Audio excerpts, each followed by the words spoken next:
Bismillahirrahmanirrahim. Assalamualaikum warahmatullahi wabarakatuh. Alhamdulillahi rabbil alamin. Hamdan katsira tayyiba mubarakan fih. Hamdan yuwafi ni'amahu wa yukafi' mazidah. Ya Rabbana walakal hamd كما ينبغي لجلالك وعظيم سلطانك. اللهم صل وسلم على سيدنا ونبينا وشفيعنا ومولانا محمد وعلى آله وأصحابه والتابعين لهم بإحسان إلى يوم الدين. أما بعد. اللهم لا علم لنا إلا ما علمتنا إنك أنت العليم الحكيم. ربنا زدنا علما وارزقنا فهما. اللهم إنا نسألك علما نافعا ورزقا حلالا طيبا واسعا وعملا صالحا متقبلا وشفاء من كل داء. اللهم اجعلنا ممن يستمعون القول فيتبعون أحسنه. اللهم اجعلنا برحمتك في عبادك الصالحين. Bapak-bapak, ibu-ibu, jemaah subuh yang dimuliakan Allah. Alhamdulillah, puji, sanjungan, dan intinya kita gerakkan lidah kita, basahi mulut kita, menyebut nama Allah, membesarkan dan mengagungkannya, serta berusaha kita menjadi orang yang benar-benar mensyukuri nikmatnya, supaya Allah Subhanahu wa taala ridha dengan kita. Kita selalu memohon kepada Allah, Allahumma inna nas'aluka ridhaka wal jannah. Ya Allah, sesungguhnya kami memohon kepadamu ridhamu. Bagaimana untuk mendapatkan ridha Allah? Di antaranya syukuri semua nikmat-nikmatnya. Maka Allah berfirman dalam Al-Quran, wa in tashkuruhu yardahu lakum. Jika kamu bersyukur kepadanya, maka dia ridha dengan kamu. Jadi syarat mendapat ridha Allah adalah syukuri nikmat-nikmatnya. Bapak Ibu sekalian, alhamdulillah kita pada tahun ini masuk pula kepada bulan Rajab. Bulan Rajab ini yaitu bulan Rajab 1442. Tahun lalu kita juga di bulan Rajab, tapi 1441. Ini kan syukur. Ketika tahun lalu kita tidak tahu masuk bulan Rajab tahun depan tidak. Kita juga tahun ini enggak tahu Rajab tahun depan dapat pula atau tidak, ya kan? Semuanya semu. Tapi kita berdoa kepada Allah. Dan apabila nikmat itu kita dapatkan, syukuri. Alhamdulillah. Rajab ini tentu bulan yang mulia, bulan haram Bapak Ibu sekalian. Dan ini sudah di penghujung. Salah satu doa yang diajarkan Rasulullah kepada kita, Allahumma barik lana fi Rajab wa barik lana fi Sya'ban wa ballighna Ramadan. Kemudian salah satu di penghujung Rajab ini menjadi tradisi sebagian umat Islam, yaitu memperingati peristiwa Isra Mi'rajnya Nabi besar kita Muhammad sallallahu alaihi wasallam. Dan itu di bulan Rajab yang sebenarnya Bapak Ibu sekalian, ya peristiwa ini kalau dari tanggal, dari sejarah, Bapak Ibu banyak pendapat ulama berbeda.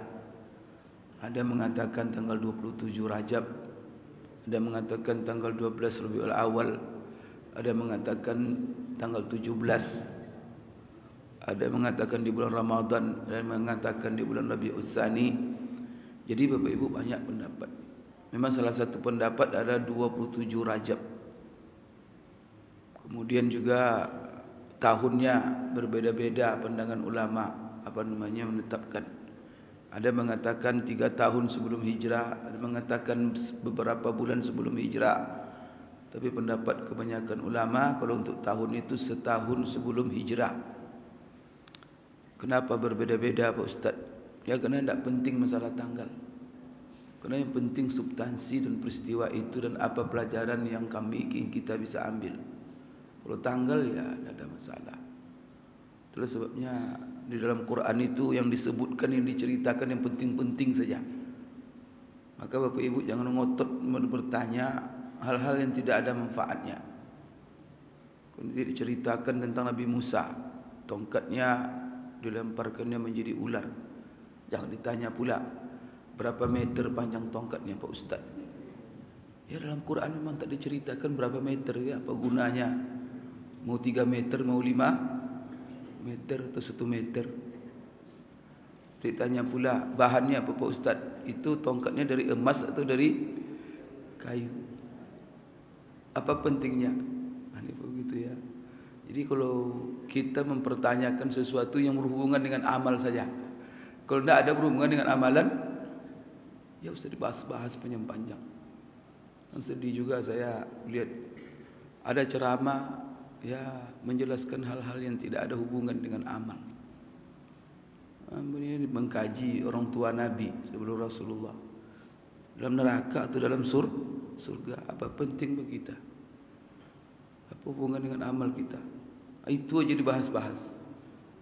Bapak Ibu ya menghindar daripada pembahasan-pembahasan seperti itu. Ada pula orang sibuk aja mempertanyakan kerja Allah. Kerja dia tidak selesai, kerja Tuhan katanya. Maka kita ya fokus. Bapak Ibu sekalian, jadi Isra Mi'raj ini memang berbeda-beda harinya karena itu menunjukkan bahwa apa? Sahabat dia tidak menghafal dan tidak memfokuskan masalah tanggal berapa, bulan berapa. Karena itu tidak penting. Yang penting adalah substansi. Tapi mereka semua sepakat mengatakan bahwa ijma' ulama bahwa peristiwa ini benar-benar terjadi. Kemudian mengingkari peristiwa ini itu sama dengan mengingkari Al-Qur'an. Karena peristiwa ini Allah beritakan sendiri dalam Al-Qur'an. Kalau peristiwa Isra Allah ceritakan dalam surah Al-Isra. Bahkan surat itu namanya surat Isra. Kenapa dinamakan surat Isra? Karena ayat pertamanya menceritakan peristiwa Isra itu, yaitu subhanalladzi asra bi'abdihi laila minal masjidil harami ilal masjidil aqsa alladzi barakna haulahu linuriyahu min ayatina innahu huwas samiul basir. Kedua, peristiwa Mi'raj itu diceritakan Allah dalam surah An-Najm. Allah berfirman, "Wa laqad ra'ahu nazlatan ukhra 'inda sidratil muntaha, 'indaha jannatul ma'wa, idh yaghsha as-sidrata ma yaghsha, ma zaghal basaru wa ma tagha. Laqad ra'a min ayati rabbihil kubra." Bapak Ibu sekalian, itu yang pertama yang perlu saya ingatkan kepada kita. Di peristiwa ini benar-benar terjadi dan mereka sepakat juga ulama mengatakan peristiwa itu terjadi di malam hari. Kemudian juga berangkat dari Masjid Haram Mekah ke Masjid Aqsa, kemudian dari Masjid Aqsa ke langit. Dan perjalanan itu Bapak Ibu sepakat mereka mengatakan di malam hari, kemudian cuma itu tidak sampai 1 malam. Dia mengatakan 1/3 malam, dia mengatakan 2/3 malam. Ada riwayat mengatakan Rasulullah berangkat meninggalkan tempat tidurnya, datang tempat tidurnya itu masih hangat, belum hangat hilang lagi. Berarti kan sebentar cuma. Tapi sebentar itu Bapak Ibu semua beliau tempuh. Dari Masjid Haram ke Masjid Aqsa berapa jaraknya? Sekarang aja nak dari Mekah ke Palestina itu sekitar kalau naik pesawat 2 jam lah. Pesawat biasa. Kemudian dari Masjid Aqsa ke langit ke-7 berapa jaraknya? Pernah Bapak Ibu ukur?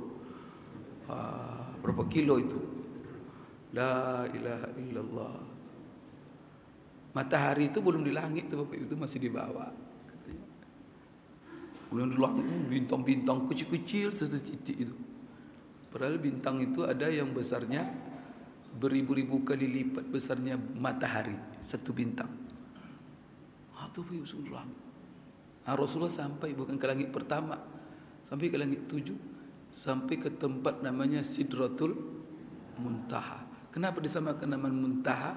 Karena disitulah stopnya semua makhluk berhenti. Tidak ada yang bisa sampai.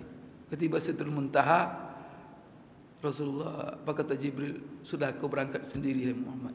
Kenapa dia ikut? Saya tidak bisa lewat melewati batas ini. Kalau saya melewati ini terbakar saya semua. Hanya kamu yang bisa, yang diizinkan melewati tempat ini. La ilaha illallah. Ini adalah keistimewaan untuk Rasulullah sallallahu alaihi wasallam. Dan ini adalah kebanggaan untuk umatnya. Maka memperingati itu bukannya kita peringati sekali setahun, tapi Allah abadikan dalam Al-Quran. Maka siapa di antara Bapak Ibu membaca Quran, menamatkan Quran sekali sehari, pasti lewat ayat Isra, lewat ayat Mi'raj. Kalau khatamlah sekali sehari, lumayan itu. Maka pasti ayat Isra ada itu. Bapak Ibu sekalian, peristiwa ini Allah ceritakan dalam Al-Quran untuk dijadikan pelajaran. Maka kisah-kisah itu semuanya menjadi ibrah. Allah ceritakan untuk menjadi ibrah, bukan hanya untuk hiburan begitu saja. Pelajaran, durus, menjadi hidayah, bimbingan bagi kita dalam kehidupan kita. Jadi setiap detail-detail peristiwa itu apa pelajaran? Maka uraian-uraian Isra itu bukan hanya menceritakan peristiwa, tapi yang lebih penting adalah mengambil pelajarannya. Bapak Ibu, pelajarannya tidak akan berhenti-berhenti. Banyak itu peristiwa Isra itu. Setiap zaman, setiap kita peringati tahun, ada saja yang relevan dengan zaman kita, situasi dan kondisi hidup kita dengan peristiwa Isra sebagai bimbingan. Contohnya masalah corona, apa hubungan dengan Isra dan Mi'raj? Bagaimana menghadapi corona dalam bimbingan Isra dan Mi'raj? Bagaimana krisis ekonomi menghadapinya dalam Isra dan Mi'raj? Bapak Ibu, Isra Mi'raj, peristiwa ini memberikan banyak sekali pelajaran-pelajaran yang mendalam. Kalau kita ambil pelajaran itu dan kita pedomani, luar biasa.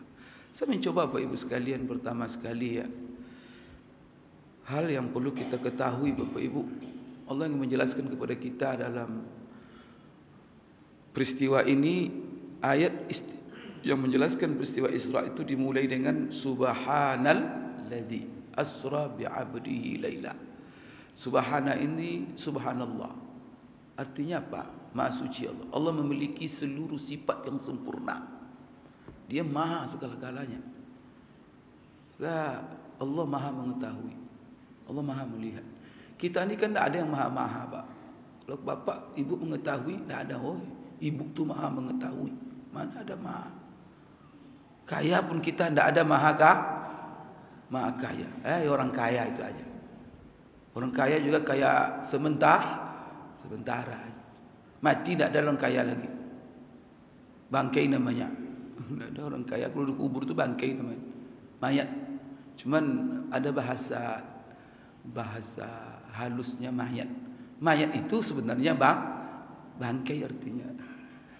Cuma mayat. Karena manusia.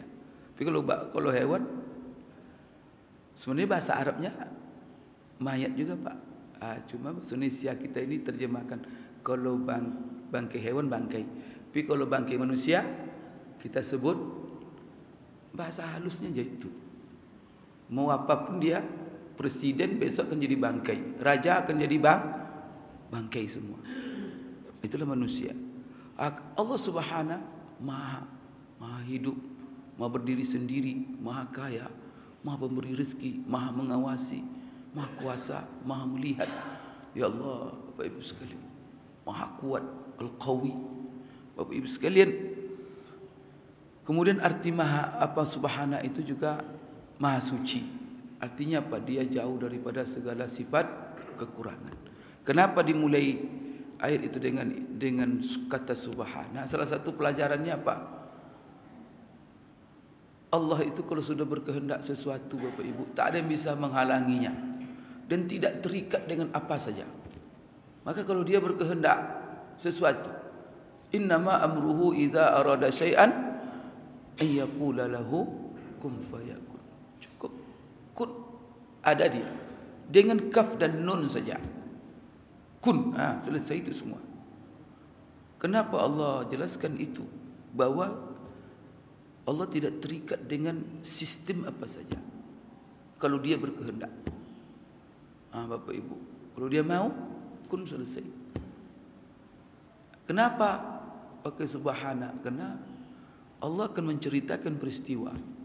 Setelah itu, yang mana oleh akal manusia, itu apalagi akal di zaman itu, tidak mungkin diterima mereka kalau dipandang dengan akal mereka atau dipandang dengan kebiasaan mereka sehari-hari. Karena kita selalu mengukur segala sesuatu dari kebiasaan kita, dari keterbatasan pikiran kita. Maka tidak boleh. Kalau begitu nanti kita tidak ada yang percaya kita kepada apa saja di dunia ini. Tapi kita kalau tahu si anu, ini kemampuannya begini, ini kemampuannya begini. Maka kita kadang-kadang si anu menyumbang, umpamanya menyumbang pembangunan masjid sebanyak 1 miliar. Tapi Bapak lihat dia seorang miskin, hidup aja susah, makan susah. Si anu, tak mungkin. Karena Bapak kan tahu. Tapi kalau seandainya orang kaya, dia kaya luar biasa, tu nyumbang 1 masjid. Oh ya, maklum itu dia orang kaya, kita akui. Karena kita tahu bahwa dia orang kaya. Maunya Pak, seorang berjalan begini, dia Pak, tak punya mobil, tak punya motor, tak tahu apa. Dia Pak, ke Padang, tak punya ongkos. Artinya kalau dia melakukan sesuatu yang menurut pemahaman kita, tak mungkin, kita tak percaya. Karena kita tahu mengukur dia dari pengetahuan kita, akal kita, dan juga di pengalaman. Bapak Ibu, agama tidak boleh diukur-ukur dengan itu.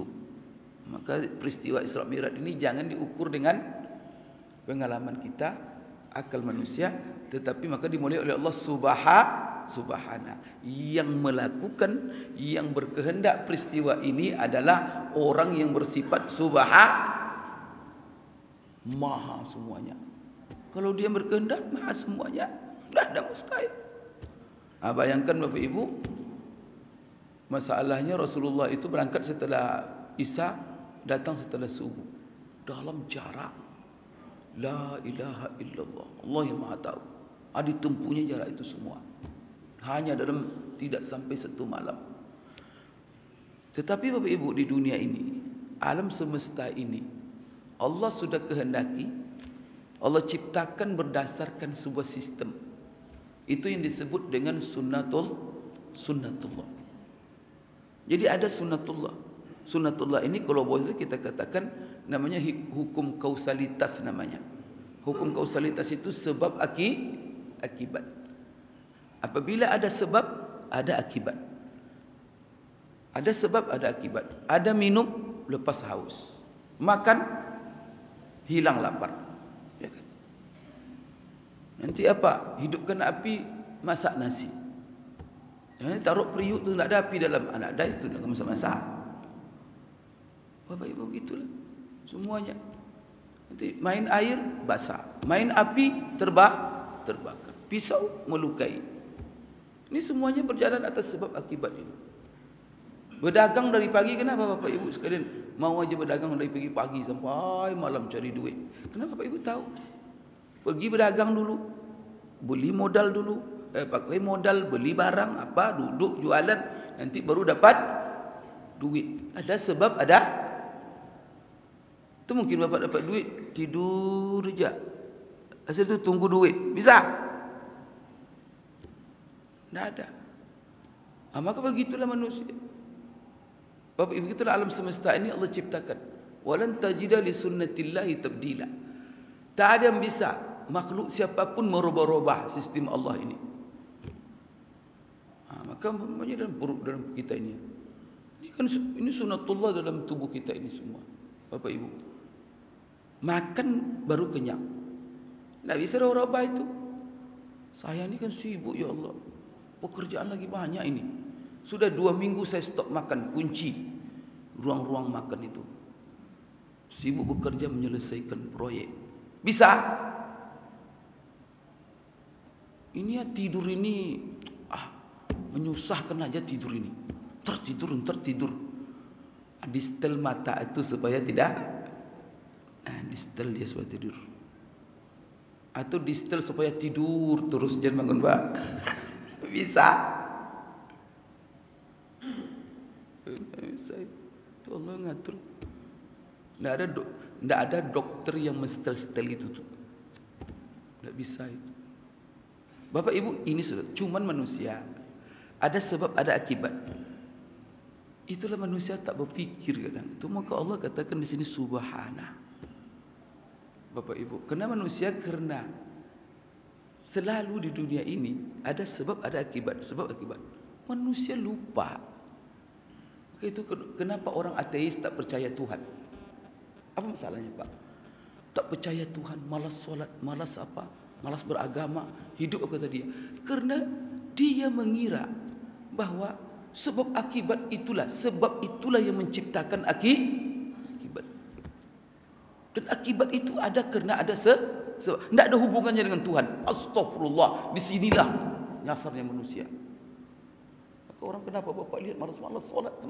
Karena dikiranya sebab itulah yang menciptakan. Dan tak ada hubungannya dengan Tuhan, dengan Allah. Orang komunis itu, maka ditanya, kenapa terjadi ini? Gejala alam katanya. Bapak lihat di sana, gejala alam. Kenapa terjadi gempa? Gejala alam katanya. Astagfirullah, Bapak Ibu sekalian. Maka Bapak Ibu, orang beriman wajib yakin. Ini keyakinan, ini inti dalam hidup orang beriman. Ini yang membedakan orang kafir dengan orang ateis, orang mulhid. Apa itu Bapak Ibu intinya? Bahwa ada sebab, ada akibat. Wajib kita yakin yang menciptakan sebab Allah. Yang menciptakan akibat juga Allah. Yang membuat sebab itu berpengaruh kepada akibat juga Allah. Itu Bapak Ibu ya, itu keyakinan wajib, itu akidah itu. Sebab itu memang nasi itu kenyang kita. Nasi siapa yang buat? Bapak Ibu yang merakit beras itu, gandum itu, nanam itu cuma. Orang kita tidak tahu nanam itu nanti tumbuh itu tidak. Subhanallah Bapak Ibu. Ibu-ibu pernah mikir ya, kenapa pohon-pohon itu ada daun? Apa fungsi daun dalam pohon? Pernah Ibu mempelajari? Coba bagaimana Allah yang menciptakan unik sekali Bapak Ibu. Dia di daun itu. Kalau ada daun itu dia di antara fungsinya menarik air dari bawah ke atas. Coba. Daun itu gawat itu. Itu Pak ya, Bapak Ibu melawan gaya gravitasi bumi. Biasanya apa? Gravitasi bumi kalau taruh ini jatuh ke bawah air itu, maka Bapak melihat air terjun. Tapi Pak, daun itu sanggup menarik air dari bawah tanah ke atas. La ilaha illallah. Itu siapa yang menaruh daun? Kekuatan daun, apalah daun. Tapi dahsyat itu Bapak Ibu. Maka dia menarik air dari bawah. Kemudian disitulah terciptanya membesar batangnya. Kenapa? Karena Allah katakan, وَجَعَلْنَا مِنَ الْمَاءِ كُلَّ شَيْءٍ حَيٍّ. Kami jadikan segala sesuatu dari air yang hidup. Maka pohon hidup pada air. Bagaimana air itu masuk? Daun itulah tariknya pelan-pelan. Maka kalau ibu beli tunas, jangan yang tidak ada daun, mati nanti. Pastikan tunas itu ada daun. Kalau bisa daunnya hijau. pucuk itu berarti dia subur, kuat.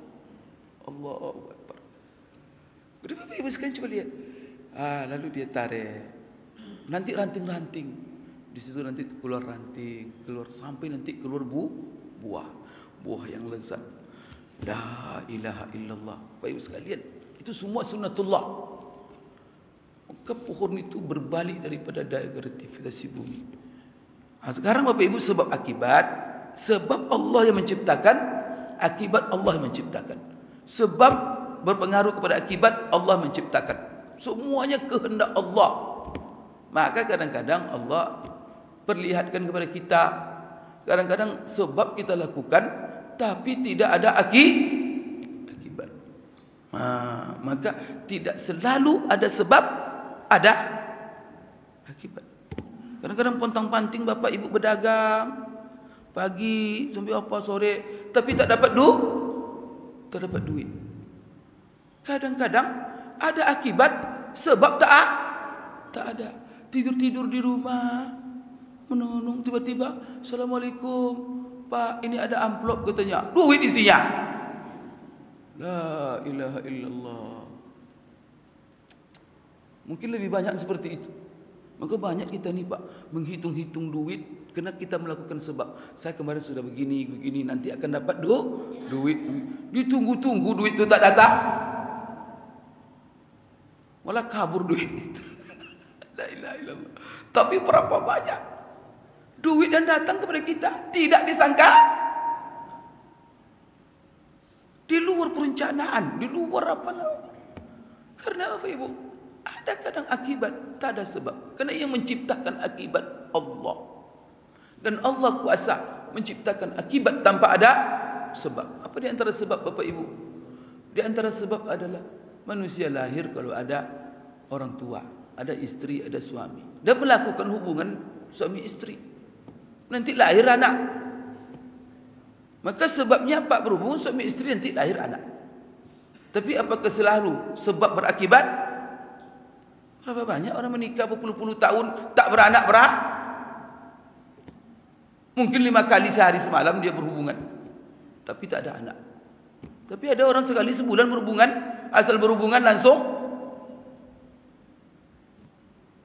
Karena siapa yang membuat akibat? Yang buat akibat itu Allah. Bapak Ibu sekalian, harus kita tahu. Bapak Ibu sekalian. Kemudian juga ada akibat tak ada sebab. Dalam masalah beranak tadi, tidak selalu orang tua. Itu Nabi Isa, tak ada bapa, hamil. Juga tidak ada sebab. Siti Hawa ada, tidak ada ibunya. Ibu kadang sebabnya apa? Dikatakan oleh dokter dalam teorinya, ilmunya, kalau sudah menopause tak bisa lagi hamil. Itu ilmu pertama itu teori sudah menjadi apa? Ilmu sudah. Kenapa? Itu suatu yang diyakini dalam ilmu. Kalau sudah menopause tak mungkin hamil lagi. Tapi apa yang terjadi? Siti Sarah sudah menopause, hamil. Istri Nabi Zakaria menopause, lahir Yahya. Ini Bapak Ibu ya. Maka kita ini Bapak Ibu sekalian, ada sebab, ada akibat. Maka yang kita diperintahkan cuma oleh Allah. Akibat ini Bapak Ibu sekalian Allah ciptakan, sebab juga Allah ciptakan. Maka sebab ini wajib kita melakukannya. Karena ini sudah Allah tentukan. Ini sebab, ini akibat. Maka kalau kita mau kenyang, makan. Maka melakukan sebab itu dalam agama kita wajib hukumnya. Itulah yang kita sebut dengan ikhtiar. Berikhtiar itu wajib. Tapi ingat, ikhtiar itu sendiri bisa kita lakukan dengan kehendak Allah. Itu tidak lepas dari kehendak Allah itu. Kalau Allah tidak menghendaki kita tak bisa berikhtiar, tidak bisa. Di ikhtiar itu sendiri adalah pilihan kita dan Allah yang melakukannya. Kemudian ikhtiar kita akan menghasilkan hasil. Itu Bapak Ibu juga kehendak Allah. Maka orang beriman hidupnya berikhtiar secara maksimal dan dia serahkan hasilnya kepada Allah. Itu orang beriman. Maka tidak boleh. Bapak Ibu, orang beriman serahkan semuanya kepada Allah kerana Allah berkehendak apa segalanya. Lalu dia duduk saja, menung saja, nunggu. Orang seperti ini kata ulama fasik namanya. Orang yang hanya menyandarkan semuanya kepada Allah dan diterima, ini orang fasik. Tapi kalau ada orang berusaha luar biasa sehingga tak peduli solat, tak peduli apa saja, pokoknya berusaha kerana dia tahu sebab ada akibat, maka orang yang meyakini bahawa sebab itu yang menciptakan akibat, maka orang seperti ini syirik. Maka jangan Bapak Ibu menggantungkan segala sesuatu kepada sebab. Kita hanya berikhtiar. Setelah itu kemana kita gantungkan lagi setelah ikhtiar? Kepada Allah. Itulah sebabnya kita harus menggabung antara ikhtiar yang maksimal dengan tawakal yang sempurna. Lakukan. Setelah itu tawakal kepada Allah. Serahkan hasilnya kepada Allah. Kerana yang menentukan hasil adalah Allah. Maka kan diceritakan oleh Allah dalam Al-Quran, ada sebab tak ada akibat. Pisau sebab untuk melukai. Tapi apa? Ketika Allah tak berkehendak sebab itu melukai, pisau itu melukai, tak melukai. Contohnya itu Nabi Ibrahim menyembelih Ismail. Begini disembelihnya, dah juga luka-luka. Sampai bingung Ibrahim. Kerana Ismail itu pesan, Pak, supaya bapak jangan sedih lihat saya, tolong tajamkan pisaunya supaya sekali potong saja. So kalau berulang-ulang nanti bapak. Berhari-hari itu Ibrahim mengasah pisau itu supaya setelah dia apakan?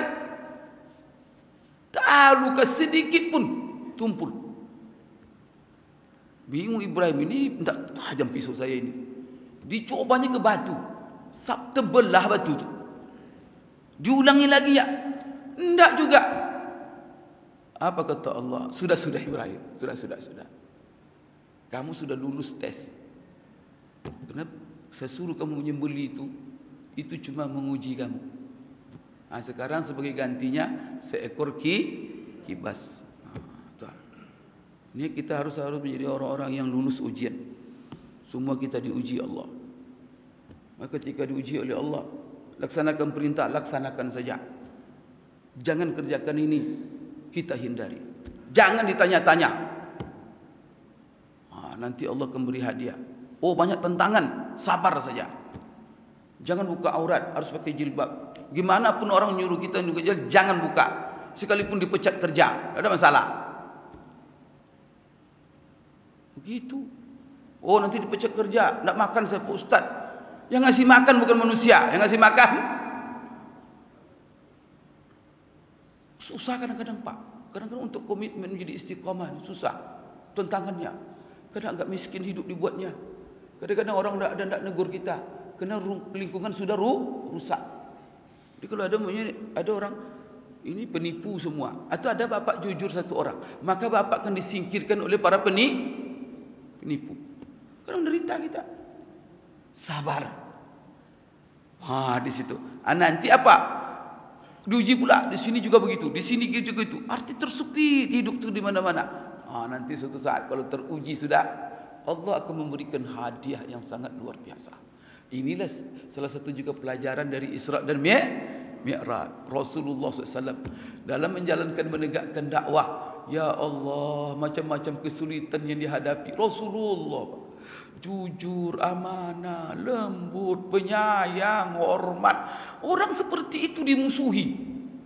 Cuman gara-gara ngajak asyhadu an la ilaha illallah wa asyhadu anna Muhammadar Rasulullah. Gara-gara itu aja. Orang dia orangnya baik sekali, sopan, hormat. Kalau ada yang susah dibantunya. Kalau ada ibu-ibu bawa beban, diambilnya beban itu dipikulkan di kepalanya. Tak bisa orang seperti itu dimusuhi itu. Terkenal baik. Pernah seorang ibu Bapak ibu sekalian, dia bawa beban dekat Ka'bah. Rasulullah ketika itu lagi beribadah dekat Ka'bah. Pak ibu itu mengangkat bebannya tak kuat. Dilihatnya, siapa yang bisa membantu saya? Pergi dia ke orang Quraisy itu, tidak ada yang bisa membantu. Ibu. Maka apa? Rasulullah SAW, dia tidak tahu bahwa itu Rasulullah, bahwa itu Nabi Muhammad SAW. Datang Nabi Muhammad SAW. Mana bu barang itu? Diangkatkan oleh Rasulullah. Tapi ibu itu kan minta angkatkan ke kepalanya. Oleh Rasulullah, dia angkatkan kepala dia sendiri. Nak ke sini aja, taruh di sebelah saya. Enggak bu, saya angkat ke mana ibu mau. Mau diangkatkan bu, tunjukkan rumahnya. Di mana tempatnya bu? Ditaruh, taruh. Setelah Rasulullah pergi. Tapi apa kata ibu tu? Ya Allah, kalaulah seandainya yang diceritakan orang akhlak Muhammad itu begini, beriman saya dengan dia, katanya. Dia nak tahu bahwa itu Rasulullah. Maka apa katanya? Saya adalah Muhammad bu. Langsung ibu tu. Itulah Rasulullah sallallahu alaihi wasallam. Orang sebaik itu dimusuhi. Pernah diludahi? Diludahi, ketawa senyum dia. Nanti orang yang meludahi itu sakit. Rasulullah boleh menjenguk dia pertama. Dibawa oleh-oleh, berbahasa kita gula, roti semua dibawa. Padahal kemarin meludahi. Kalau ibu kalau ada tetangga diludahinya ibu, sakit dia. Apa ibu bilang? Mampuslah gara-gara kamu keluar meludahi saya. Orang sebaik itu mungkin dimusuhi itu. Tapi itulah Pak, kalau hidup orang baik di depan orang tidak benar, orang yang baik itu bahkan diancam, dimusuhi, kemudian dikucilkan. Ketika itu kita diuji, kadang-kadang sendiri dalam kebenaran, sabar atau tidak. Rasulullah la ilaha illallah begitu baiknya, Bapak Ibu sekalian diusir dari Mekah ketika setelah Abu Talib dan Khadijah meninggal. Bersemena-mena orang Quraisy pergi lari ke Taif mencari pendukung. Di Taif dikejar dengan batu sampai luka-luka. Terbayang oleh ibu, Rasulullah dikejar kemudian dilempari. Tapi Bapak Ibu itu dihadapi semua, tidak mundur dia selangkah pun. Kena tentangan itu. Kalau bahasa orang Kinang, tak tolok oleh Tuhan. Tahu tak tolok. Tak kuat sekali lagi Allah. Mungkin banyak Bapak Ibu sekarang mengatakan, kena konsep agama, kena kita komitmen ketakwaan kita. Banyak dapat ujian. Tak apa kata, ya Allah, tak mampu saya lagi dengan 10 tantangan ini. Kadang suami meninggal, anak meninggal, hidup susah. Ya Allah, tak tahu. Ujungnya gantung ke banyak orang. Tiba-tiba dah tergantung keluar lidahnya. Apa salahnya? Tak tolok lihat. Astagfirullah Pak Ibu. Orang beriman tidak ada istilah itu. Ya Allah, aku terima ujianmu ini. Akan aku hadapi. Semiskin apapun aku akan tetap taat kepadamu.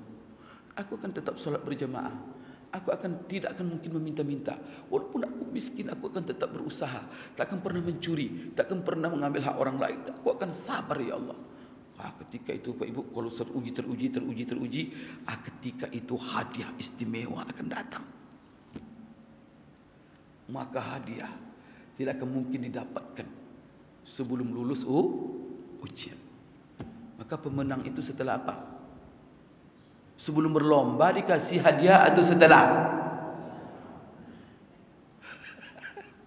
Tidak ada di dunia ini Pak. Hadiah dibagi-bagi sebelum. Ditentukan dulu pemenang. La ilaha illallah. Maka Isra Mi'raj ini hadiah.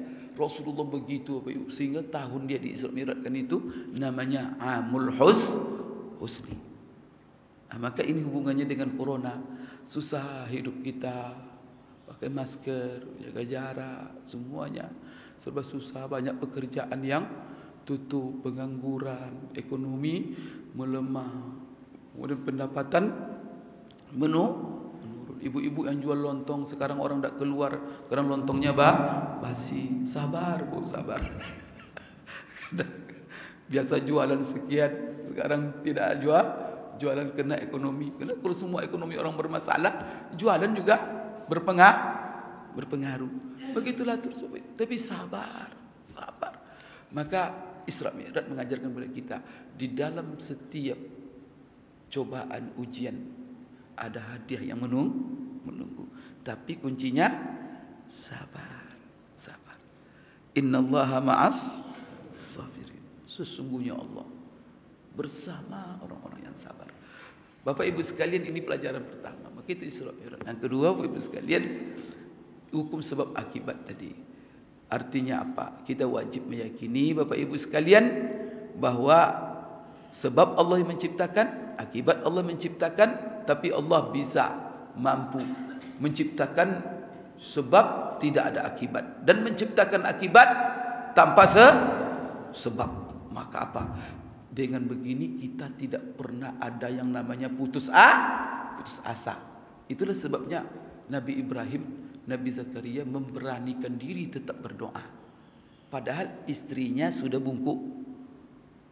Ngajak istrinya, tidak ada yang hitam rambutnya lagi semuanya. Semuanya sudah putih.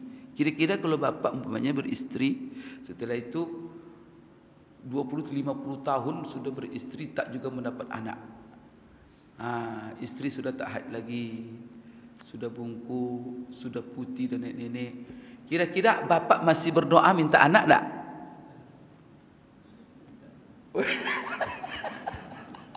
Saya bertanya. Ibu masih berdoa minta anak tak? Enggak lagi apa enggak?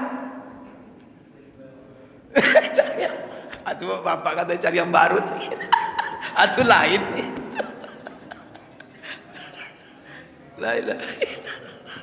Jadi ibu sekalian, nak kan kita kenapa? Kena putus Karena ibu-ibu menyandarkan sebab akibat kepada ini berarti pemikiran kita masih sekuler ini.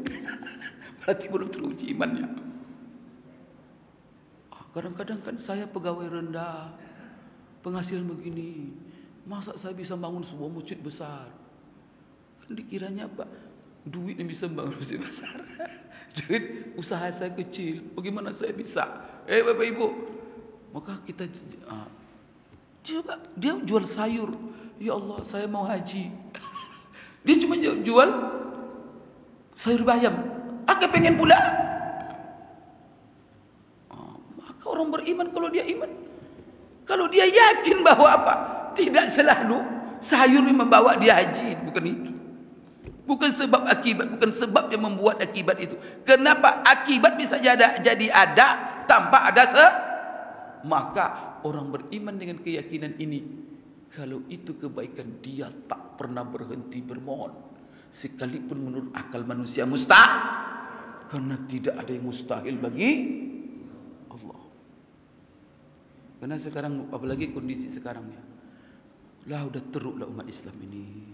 Islam dihajar di sini. Putus asa kita. Lah. Kenapa? Yang mengatur semua Allah. Melihat semua ada di tangan orang. Kita umat Islam lemah-lemah, tak ada apa-apa. Bapak Ibu, putus asa kita? Tidak. Itulah sebabnya dengan begini, dalam kondisi apa saja, orang beriman itu merasa kuat karena dia selalu bersama Allah yang maha kuat. Masya Allah. Ini Pak ya, itulah saya katakan, ini kaidah hidup. Jangan bergeser dari sini. Kalau tidak nanti bapak putus asa. Kalau tidak bapak nanti goncang. Bapak frustasi dalam hidup ini. Tapi kalau bersama Allah, tegar terus. Apapun halangan menghadang, tak ada yang bisa menghentikan langkah kita menuju ridha, menuju Allah. Tak ada satupun yang bisa menghalang langkah kita, gerak kita, sampai kita mendapatkan surga. Bapak Ibu ya, maka orang iman itu dengan kaedah begini semangat terus hidupnya, tak ada loyo. Jangan bapak loyo, itu iman masalah. Itu kalau loyo, hidup dah semangat. Apalah guna solat ini? Ini saya rajin solat, hidup miskin. Ini tetangga tak solat, mobilnya mewah, duit banyak. Gimana? Stres. Stres putus asa. Jangan Bapak Ibu. Ingat ya, orang beriman bersama Allah gembira, itu nama. Kita sebabnya ala bizikrillahi tatmainnul qulub. Ingat, dengan selalu ingat Allah, bersama Allah, hati menjadi tenang. Karena kita hanya ditugaskan berikhtiar. Lakukan ikhtiar, ikhtiar yang benar, ikhtiar yang sesuai dengan syariat, ikhtiar yang maksimal. Setelah itu kita happy. Ya Allah, hasil aku serahkan padamu. Masya Allah, indahnya hidup. Kalau engkau beri hasil, itulah yang terbaik. Kalau tidak engkau berikan hasil, engkau masih mengujiku ya Allah. Dan aku siap untuk diuji sampai titik darah terakhir. Begitu hendaknya orang beriman itu. Sampai titik aku siap. Itulah yang dikatakan oleh Rasulullah ketika dia sebelum Isra dan Mi'raj dikejar oleh orang Taif, berdarah-darah kakinya. Bapak Ibu sekalian, setelah itu dia lepas dari kejaran itu, datang malaikat Jibril. Hei Muhammad, saya ini diutus Allah kepada kamu. Sekarang kami apakan mereka yang mengejar kamu ini? Kamu kekasih Allah. Digitukannya ya, kurang hajar itu orang. Sekarang kau minta saja, mau diapakan mereka itu? Kalau kau kepengen dua bukit, karena bukit besar, bukit-bukit ini kami angkat dan kami timpakan kepada mereka. Sekarang juga saya angkat bukit ini. Kenapa Ibu? Ya, Jibril itu kuat Pak. Kan di dalam peristiwa Mi'raj Allah jelaskan, walaqad ra'ahu nazlatan ukhra, bahwa Rasulullah itu melihat Jibril dalam bentuk asli 2 kali. Pertama di bumi, kedua di langit. Pertama di bumi kapan?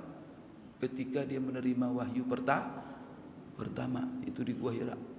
Maka digambarkan Rasulullah, dia dalam bentuk asli. Dia itu dua sayapnya menutup ruang angka, itu menggigil Rasulullah. Itu besar. Kemudian dia lihat pula di langit, yaitu di Sidratil Muntaha.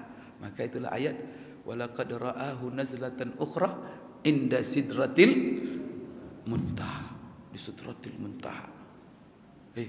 Muhammad, mau kami apakan mereka? Kami angkat gunung, kami timpakan. Kalau bapak begitu, apa bapak ibu bilang? Terlambat aja itu Jibril menawarkan. Kubur gas. Gas. Tapi subhanallah, dalam kondisi begitu Bapak Ibu, itu kemuliaan akhlak Rasulullah tak kita bayangkan Bapak Ibu. La ilaha illallah.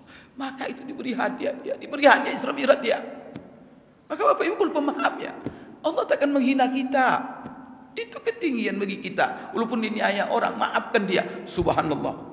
Bapak Ibu akan menerima hadiah yang mengagetkan Bapak Ibu. Maka apa? Apa kata Rasulullah? Jangan. Allahumma hdi qaumi fa innahum la ya'lamun. Mereka melemparku karena mereka tidak tahu. Jangan lakukan. Cuma doa saya kepada Allah, semoga Allah mengeluarkan dari mereka generasi anak-anak, insya Allah akan beriman dengan saya dan akan memperjuangkan agama saya ini. Itu hebatnya. Maka Pak ya, kalau ada orang kuat, kadang-kadang dia mengerjain Islam apa semuanya, jangan disumpah serapah dia. Maki apa sumpah serapah, tapi doakan dia. Kalau ada orang kuat kita lihat, tapi dia semena-mena, preman, tapi dia punya kekuatan, uangnya banyak, pengaruhnya lebih besar. Kenapa? Tapi dia mengerjain Islam apa. Maka Bapak Ibu, jangan disumpah serapah dia. Doakan di malam-malam hari. Buat gaya Rasulullah.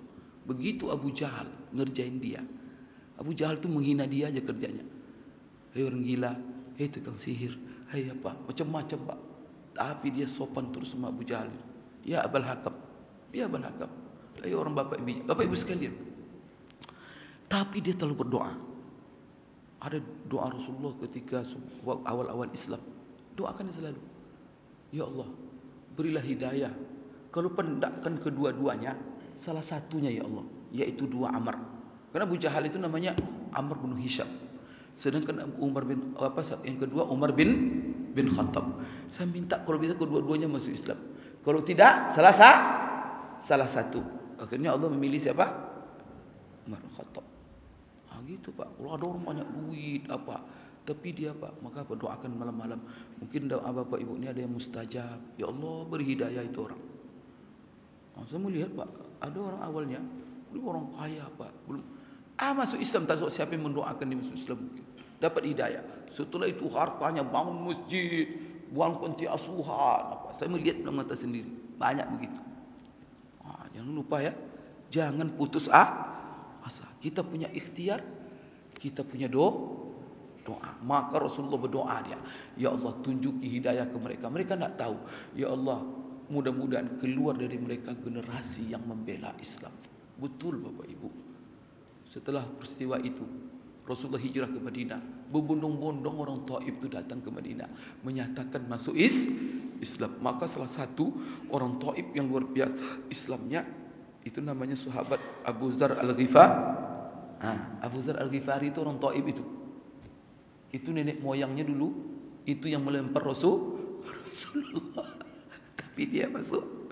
Saya tak masuk. Coba baca perjuangan Abu Dzar Al-Ghifari. Banyak lagi Bapak Ibu deretan sahabat-sahabat yang mati-matian berjuang menegakkan Islam, yang lahir dari nenek kakek yang kemarin melempar Rasulullah SAW. Allahu Akbar. Bisa Bapak itu. Kalau ada orang lempar Bapak tu Bapak doakan, ya Allah semoga dia bisa mendapat hidayah. Kadang ada orang emosi, ya Allah hancurkan dia. Kalau bahasa Bapak tadi, gas saja ya Allah. Jangan begitu ya. Udah membuat sumpah-sumpah serapah. Bapak Ibu, kenapa? Karena kita yakin yang memperlakukan semua alam semesta dia mengatur Allah.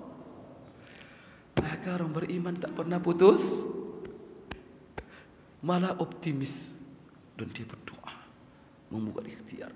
Bapak Ibu sekalian, ini pelajarannya. Kemudian Bapak Ibu sekalian, pelajaran yang berikutnya, dia banyak pelajaran Bapak Ibu sekalian.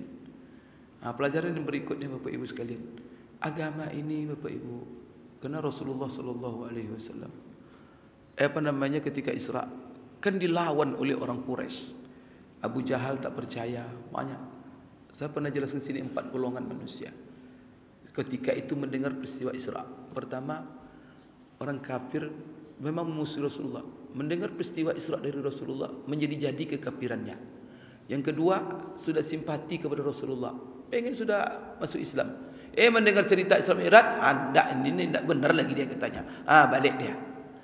Anda jadi simpati. Yang ketiga sudah masuk Islam Pak, tapi Islamnya masih lemah. Mendengar peristiwa Isra diceritakan Rasulullah, langsung dia murtad. Dia ada orang lemah Islamnya Pak, semata-mata ada syubhat sedikit. Ada lagi orang lemah Islamnya Pak, jadi Islamnya bisa digoyang dengan duit. Kasih 500.000 sudah itu. Kadang-kadang kasih 200.000 selesai itu. Kemarin ada orang diceritakan ada masjid Bapak Ibu. Jadi saya jemaah tabligh menceritakan, Pak Ustaz tanya, saya pergi ke daerah itu masjid kosong, sudah diisi oleh kambing. Pak, orang Islam banyak. Lalu kami teliti, kenapa mereka tak Jumat pun tak ada. Jadi diceritakan oleh jemaah tabligh ini, saya kisah. Rupanya mereka dibayar. Ada yang bayar. Dibayar berapa? Dikasih 500.000 per orang, tapi dengan syarat jangan sholat Jumat. Saya mau tanya kepada ibu-ibu, itu bapak-bapak ni. Kalau ada yang ngasih bapak Fortuner 1, tapi dibilang sama bapak, jangan ada di Jumat lagi ya. Bapak pilih Fortuner atau pilih Jumat?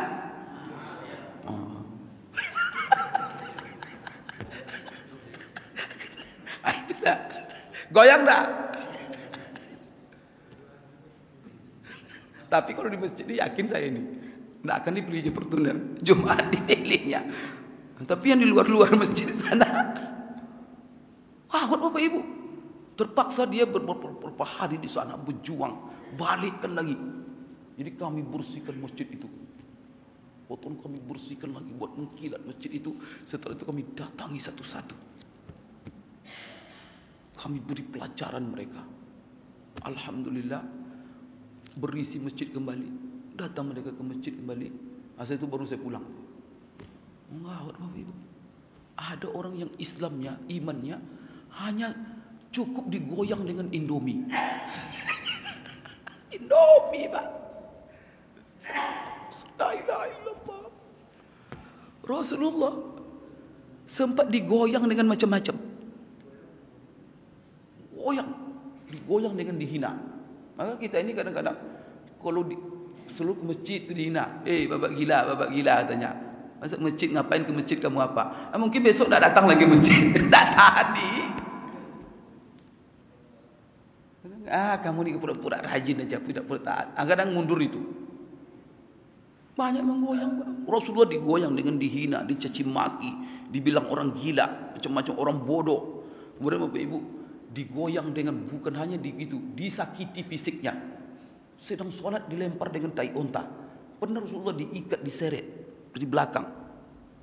Bapak Ibu sekalian, sampai apa? Diusir dari Mekah, sampai dilempar dengan batu. Kemudian direncanakan untuk dibunuh. Kemudian Bapak Ibu pernah juga digoyang dengan rayuan. Gini aja, itu datang ke pamannya Abu Talib ketika Abu Talib masih hidup. Suruh berhenti itu, janganlah berdakwah lagi dia. Jangan dia mengibarkan, mengumandangkan la ilaha illallah lagi. Mau apa tu Muhammad? Digoyang pertama dengan apa? Dengan harta. Kepengen apa dia? Mencari harta dia. Sudah bilang sama ponakanmu itu, hai Abu Talib, kalau dia ingin cari kaya, kami kumpulkan seluruh harta kami jadikan dia orang paling kaya. Digoyang dengan duit. Banyak orang sekarang Pak, digoyang dengan duit, hilang dia. Kadang sudah profesor digoyang dengan duit, hilang akalnya. Jadi orang bodoh dia. Jadi kayak anak-anak. Astagfirullahaladzim. Gawat duit ini. Jangan mau digoyang-goyang dengan duit ya. Istiqomah. Ihdinas siratal mustaqim. Apalagi digoyang dengan kekuasaan, jabatan. Apa kata mereka? Tuh Muhammad itu kepingin jadi raja. Wah, dia buat ini supaya dia jadi raja. Abu Talib, jangan susah-susah dia. Kami sepakat dari sekarang, kami jadikan dia raja di antara kami. Sehari ini juga kami lantik dia jadi raja. Yang penting berhenti mengumandangkan la ilaha illallah. Sekarang Bu Ibu, banyak orang. Saya kali kenal orang Pak, taat ngaji, taat apa. Digoyang dengan jabatan, hilang langsung. Tak berkumpul lagi dengan orang-orang baik. Tak mau lagi duduk menjadi taklim. Kemudian orang-orang yang baik, kenapa? Habis. Maka apa? Kadang-kadang digoyang dengan jabatan. Saudara pun tak ditegur lagi. Tak tahu sanak lagi. Tak tahu ponakan lagi. Tak tahu. Awak manusia ni. Tapi kalau yang di masjid ini, saya lihat wajah-wajah ni tak bisa digoyang dengan apa-apa ini. Kerana belum aja datangnya menggoyang gitu. Gawat Bapak Ibu sekalian. Bilal Abi Rabah dengan apa digoyang? Disiksa, diseret-seret di tengah-tengah panas. Udah panas terik, ditidurkan, ditaruh pula batu Pak. Panas kemudian diseret lagi. Kalau Bapak tahan Bapak itu. Cuman hanya mempertahankan la ilaha illallah. Begitu tauhid ini. Tidak ada mendatangkan. Maka ikut Rasulullah itu tidak jadi kaya orang buatnya. Tidak dapat rumah. Malah yang dapat penderita. Itulah dia yang katakan Bani Israel kepada Nabi Musa yang Allah ceritakan itu. Musa, semenjak kami beriman dengan kamu ni, tambah teruk kami katanya.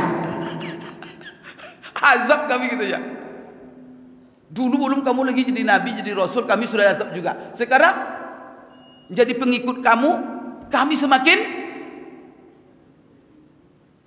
Jangan Bapak bilang mati, ya Rasulullah terpaksa saya tinggalkan kamu. Kenapa? Karena kalau saya ikut kamu menderita saya. Itu konsekuensi. Ingat penderitaan Rasulullah. Ingat perjuangan Rasulullah menyebarkan iman ini.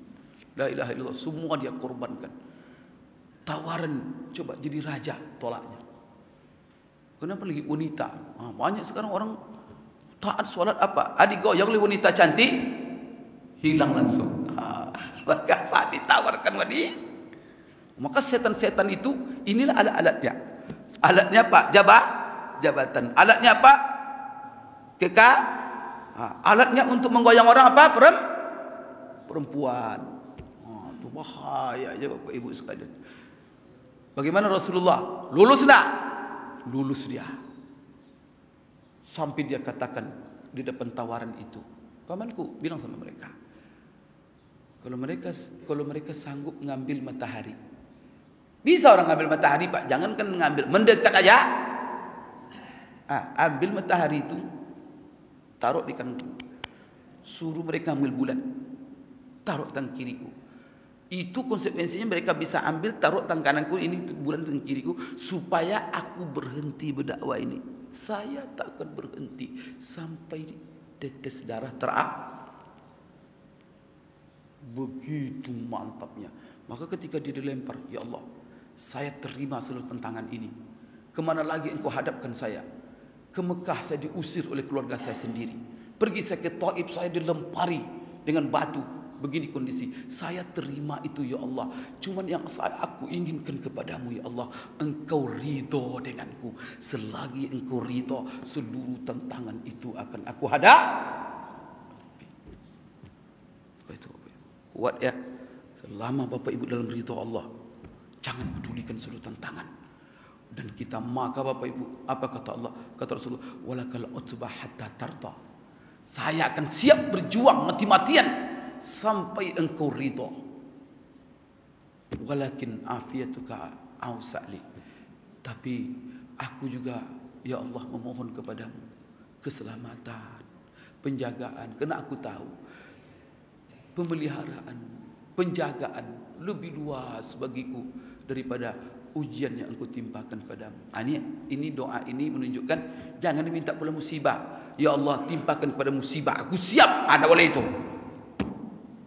Maka kalau yang diminta selamat. Allahumma inni as'aluka al-afiyah. Ya Allah, aku memohon kepadamu keselamatan dunia. Jadi musibah jangan dicari. Kalau musibah datang, jangan lari. Itu musibah jangan cari. Tapi kalau dia datang, jangan lari. Dan jangan membuat kita berpaling dari jalan yang diridai oleh Allah. Tetapi tetap tegar dan istiqamah Bapak Ibu sekalian di dalam agama. Ini adalah Bapak Ibu di antara hikmah, banyak hikmahnya Bapak Ibu sekalian. Terakhir sekali 1 menit atau 2 menit menjelang 45 Bapak Ibu sekalian.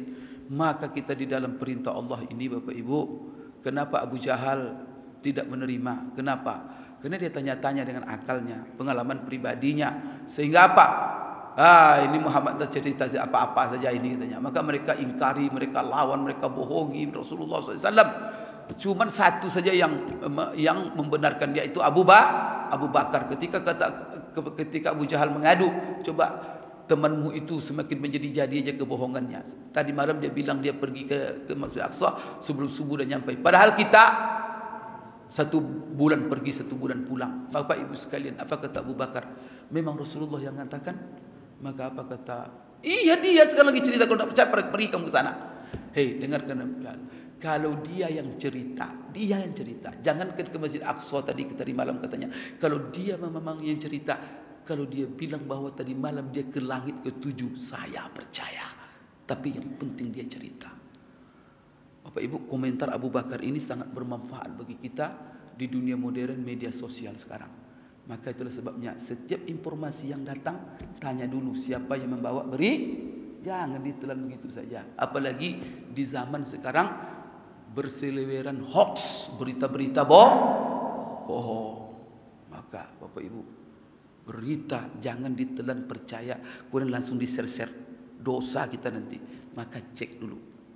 Maka kata Abu Bakar, siapa yang cerita? Dia betul yang cerita? Dia yang cerita. Kalau dia yang cerita, jangankan ke Masjid Aqsa, ke langit ke-7. Bapak Ibu, kalau Bapak Ibu menerima WA, itu Bapak cek kira-kira siapa yang membuat WA ini. Ketemu orangnya. Kira-kira percaya Bapak Ibu enggak?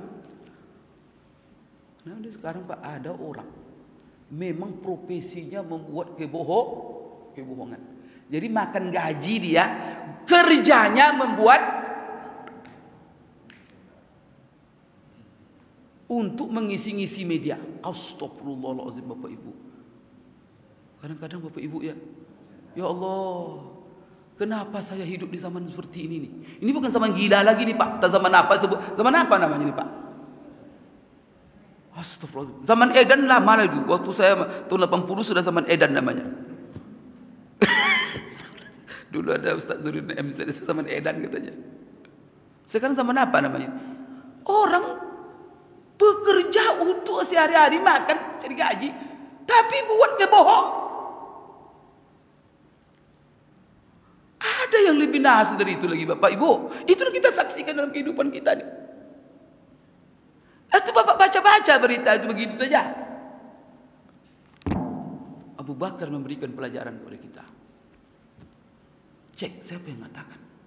Maka Allah juga bilang kepada kita, ya ayyuhalladzina amanu in ja'akum fasiqun binaba'in fatabayyanu an tusibu qauman bijahalatin fatusbihu ala ma fa'altum nadimin. Allahu Akbar, bimbingan luar biasa.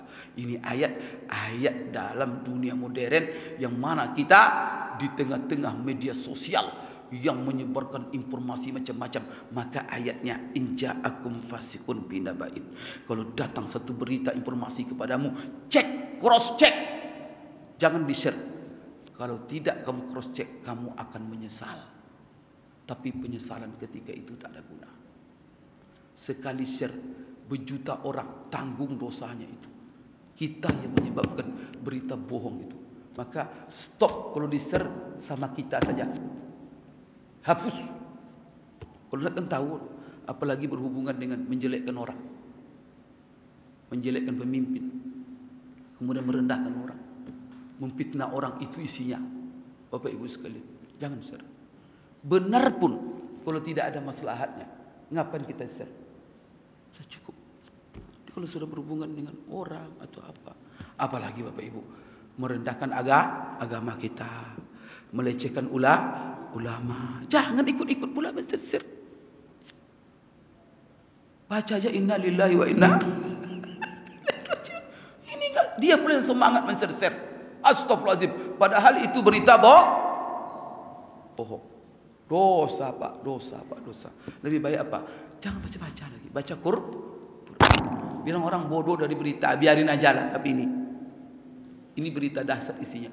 Ada berita tentang berita dahulu, berita yang terjadi dan apa yang akan ada lebih hebat dari ini. Di sini. Bapak Ibu sekalian, penting sekali. Ini adalah kaidah-kaidah hidup. Maka sekira Bapak Ibu itu dapat saya sampaikan. InsyaAllah kita ambil pelajaran-pelajaran berikutnya. Karena waktu juga yang membatasi kita. Aku lupa lihat wa astaghfirullah li wa lakum. Subhanakallahumma rabbana wa bihamdik. Asyhadu an la ilaha illa anta astaghfiruka wa atubu ilaik. Wabillahi taufiq wal hidayah. Assalamualaikum warahmatullahi wabarakatuh.